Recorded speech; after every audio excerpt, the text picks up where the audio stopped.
Good morning students.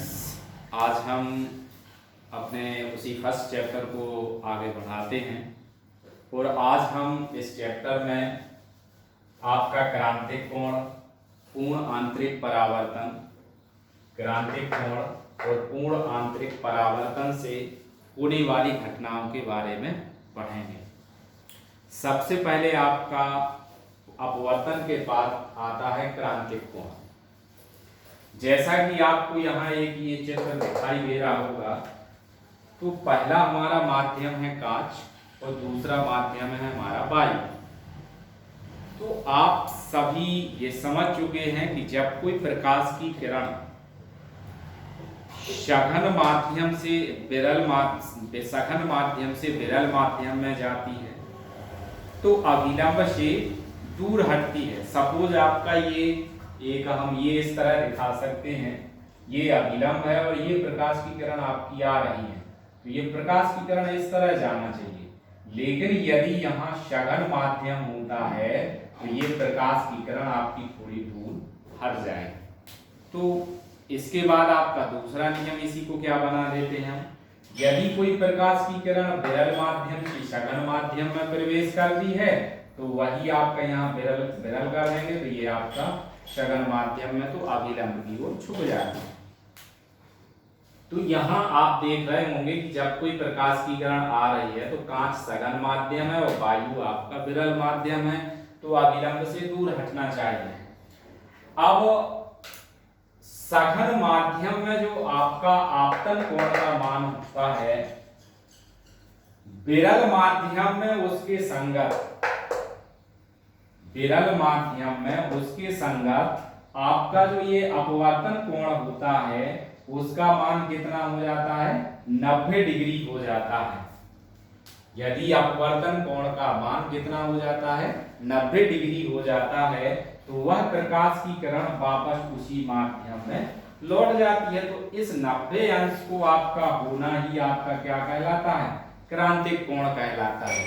आपको परिभाषित करना है, तो ये है, यदि कोई प्रकाश की किरण सघन माध्यम से विरल माध्यम में जाए तो अपवर्तन के बाद अभिलंब से दूर हट जाती है। ये आप समझ चुके हैं। अब यदि सघन माध्यम में आपतन कोण का वह मान, सघन माध्यम में आपतन कोण का वह मान जिसके लिए विरल माध्यम के संगत अपवर्तन कोण कितना हो जाए, 90 अंश हो जाए, तो उसी को हम क्या कहते हैं, क्रांतिक कोण कहते हैं। अब इसको यदि आप स्टैंडर्ड फॉर्म में सीधा एक लाइन में परिभाषित करना चाहते हैं, तो क्रांतिक कोण सघन माध्यम में बना वह आपतन कोण है। क्रांतिक कोण सघन माध्यम में बना वह आपतन कोण है जिसके लिए विरल माध्यम में अपवर्तन कोण 90 अंश होता है। ये आपकी क्रांतिक कोण की परिभाषा है। इसके बाद आता आपकी नेक्स्ट हेडिंग पूर्ण आंतरिक परावर्तन। अब आपको ये ध्यान देना है कि यहाँ पे आपका वहां कोण कितना हो गया, 90 अंश। तो यदि प्रकाश की किरण सघन माध्यम से विरल माध्यम में जाए तो आपतन कोण का मान क्रांतिक कोण से अधिक हो जाए, अर्थात आपतन कोण का मान जो है वो क्रांतिक कोण से कैसा हो जाए, अधिक हो जाए, तो प्रकाश की किरण का अपवर्तन नहीं होता बल्कि आपतित किरण उसी माध्यम में परावर्तन के नियमों का पालन करती हुई लौट आती है, और इस पूर्ण क्रिया को हम आंतरिक परावर्तन कहते हैं। कहने का मतलब ये है कि आप जब किसी आपतन कोण का मान इस प्रकार बढ़ाते हैं कि क्रांतिक कोण से उसका मान कैसा हो जाए, अपवर्तन से अधिक हो जाए, तो उस स्थिति में वो प्रकाश की किरण का अपवर्तन ना होके वह पूर्ण परावर्तन के नियमों का पालन करने लगती है। जिसके कारण जब वो परावर्तन के नियमों का पालन करती है तो वो प्रकाश की किरण वापस उसी माध्यम में लौट जाती है। तो एक बार आप लोग इसको सही से स्क्रीनशॉट ले लीजिए ताकि आप लोग इस तीनों हेडिंग्स जो आपकी हैं वो आप ये समझिए कि एग्जाम की दृष्टि से बहुत इंपॉर्टेंट है।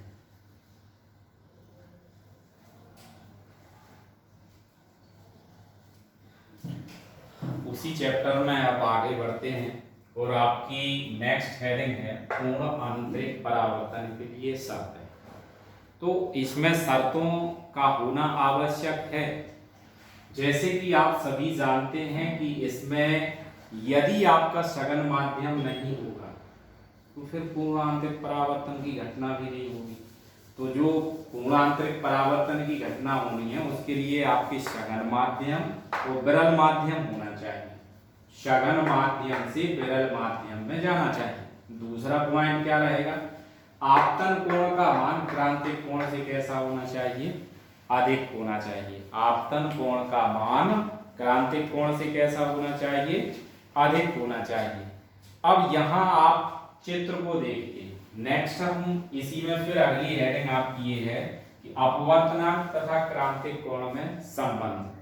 तो यहाँ हम क्रांतिक कोण को C से प्रदर्शित करते हैं और यहाँ आपको चित्र दिखाई दे रहा होगा। इसमें आपका कांच सघन माध्यम है, ये आपकी वायु है। किसी किसी किताब में यही जस्ट उल्टा बना होगा, सघन माध्यम नीचे होगा और विरल माध्यम ऊपर होगा, लेकिन प्रकाश की किरण नीचे से जा रही होगी तो उसका परावर्तन, यही कंडीशन जस्ट उल्टा आप चित्र बना देंगे तो यही दिखाई देता है। अब इसमें हमें संबंध ज्ञात करना है। तो स्नेल के नियम अनुसार आपका सघन माध्यम के सापेक्ष विरल माध्यम का अपवर्तनांक, तो हम क्या लिखेंगे, स्नेल के नियम से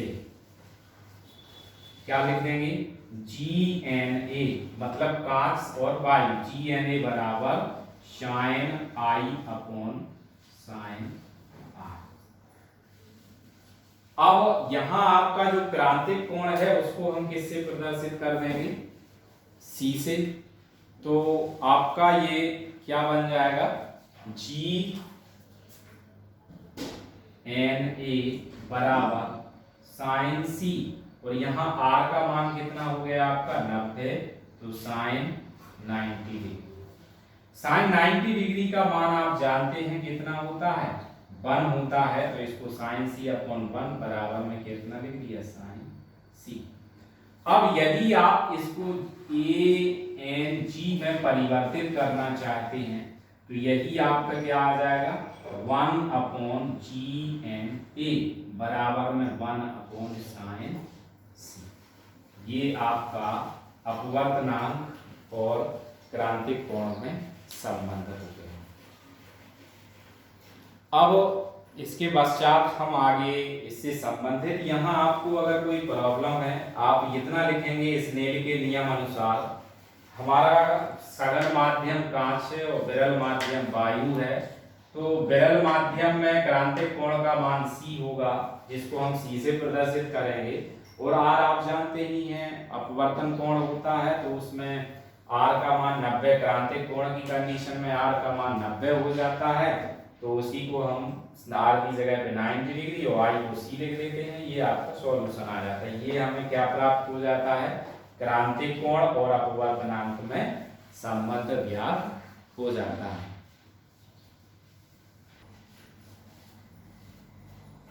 अब इसके पूर्ण आंतरिक परावर्तन के आगे आपकी हेडिंग है पूर्ण आंतरिक परावर्तन के दैनिक जीवन में प्रयोग। तो सबसे पहले हम आते हैं हीरे का अत्यधिक चमकदार दिखाई देना। हीरा सबसे ज्यादा चमकदार क्यों दिखाई देता है, इसका ये पहला क्वेश्चन तो आपका यही बन जाता है कि क्या कारण है कि हीरा अत्यधिक पर चमकदार दिखाई देता है। तो किसके कारण दिखाई देता है, पूर्ण आंतरिक परावर्तन की घटना के कारण हीरा अत्यधिक चमकदार दिखाई देता है। अब यदि आपको लिखने के लिए आता है तो इसमें हम क्या लिखेंगे, हीरा प्रकाश के पूर्ण आंतरिक परावर्तन के कारण ही हीरा प्रकाश के पूर्ण आंतरिक परावर्तन के कारण ही अत्यधिक चमकदार दिखाई देता है, क्योंकि हीरे का अपवर्तनांक लगभग में आपका 2.42 होता है, जो हीरे के क्रांतिक कोण से बहुत कम होता है। जो हीरे के क्रांतिक कोण से कैसा हो जाता है, बहुत कम होता है। अतः लगभग में बहुत कम का मतलब ये है कि आपका इसमें ये 24 डिग्री होता है। अब अपवर्तनांक 2.42 होता है और क्रांतिक कोण उसका कितना लगभग में है, 24 डिग्री सेल्सियस, 24 डिग्री है, जो बहुत कम है। अतः आंतरिक परावर्तन आसानी से हो जाता है। जब प्रकाश विशेष ढंग से आपके हीरे में प्रवेश करता है, तो इसमें इसके अंदर ही बार बार परावर्तन होता रहता है और विशेष दिशाओं में ही ये प्रकाश क्या होता है, आपका बाहर आता है, जिसके कारण आपको यह सभी दिशाओं से देखने से हीरा अत्यधिक चमकीला दिखाई देता है। इसके बाद आपका नेक्स्ट पॉइंट आता है कांच में पड़ी दरार का चमकना। जैसे आपकी एक ये कांच की खिड़की है और इसमें कहीं से बीच में क्या आ जाए, दरार आ जाती है, तो इस दरार में आप सभी जानते हैं कि आपकी क्या प्रवेश कर जाती है, वायु प्रवेश कर जाती है।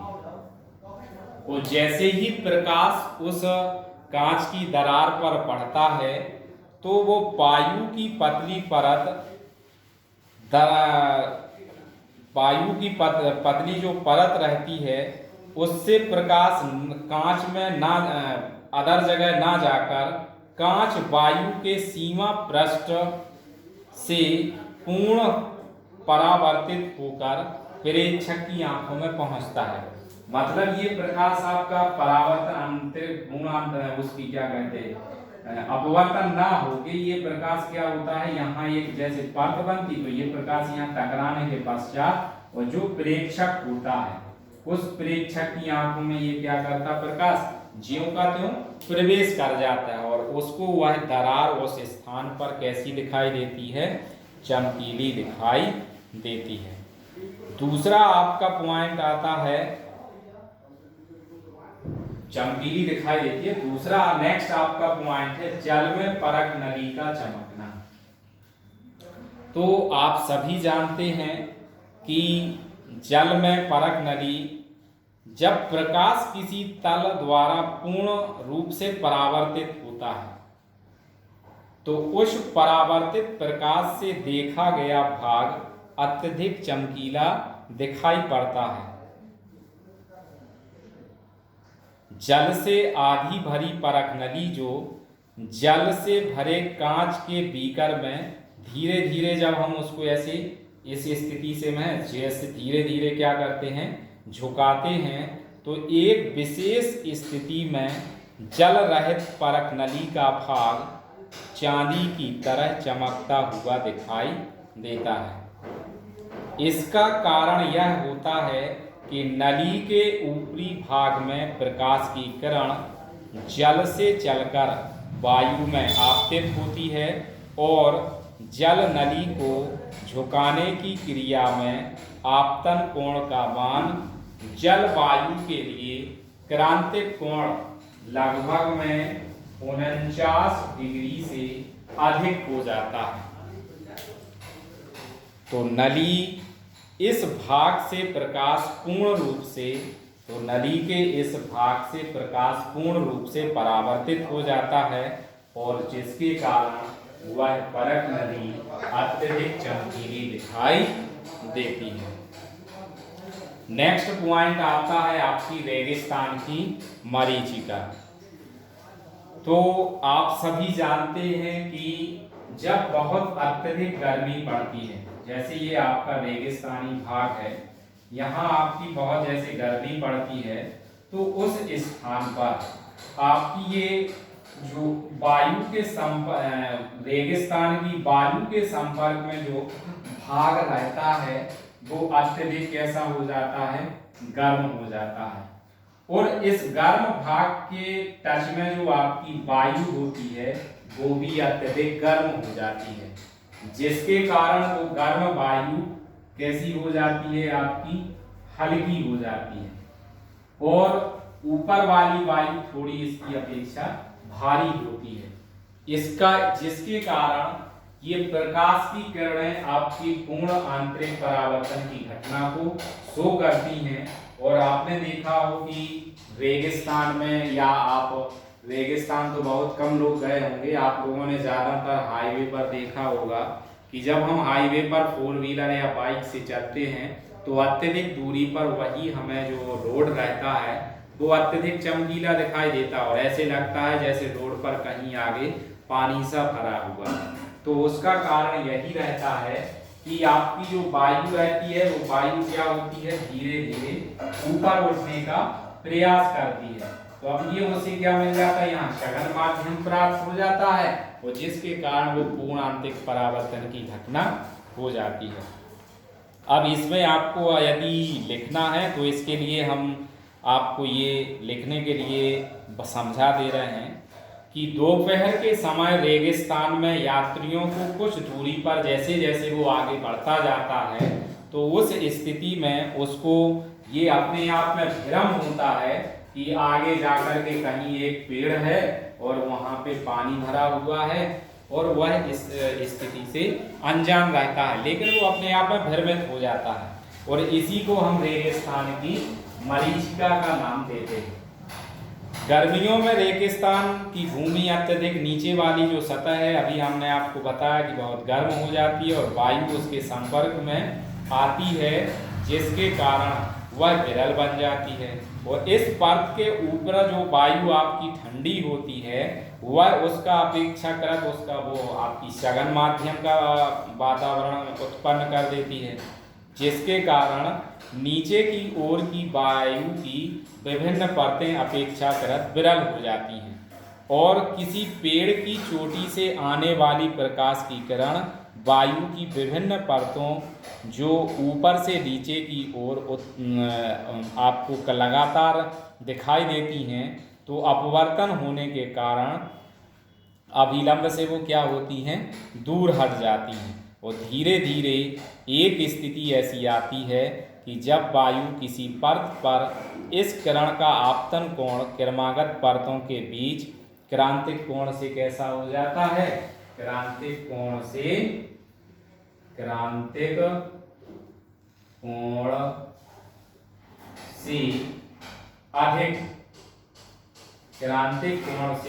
अधिक हो जाता है, जिसके कारण पूर्ण आंतरिक परावर्तन की घटना हो जाती है, और हमारी ये आँखों को ये दिखाई देने लगता है कि वही प्रतिबिंब जो पेड़ बना था उसका उल्टा प्रतिबिंब दिखाई देता है, और जिससे कुछ दूरी पर पानी होने का भ्रम हमें उत्पन्न हो जाता है। इस तरह आपका ये पूर्ण आंतरिक परावर्तन का टॉपिक कंप्लीट हो जाता है, और आगे हम अगले नेक्स्ट वीडियो में कल 2-3 दिनों में आपके लेंसों के बारे में अध्ययन करेंगे, और इस तरह आपका ये चैप्टर कंप्लीट हो जाएगा। फिजिक्स का आप लोग ये समझिए कि यदि आप फिजिक्स में 25 नंबर में से 20 नंबर का पेपर यदि आप बोर्ड पेपर कर देते हैं तो ये आपकी सबसे बड़ी जीत होगी, क्योंकि फिजिक्स का पेपर कोई भी पूरा हल नहीं करता, और जो पूरा हल करता है तो लगभग में उसके टॉप आने के चांसेस उस स्कूल में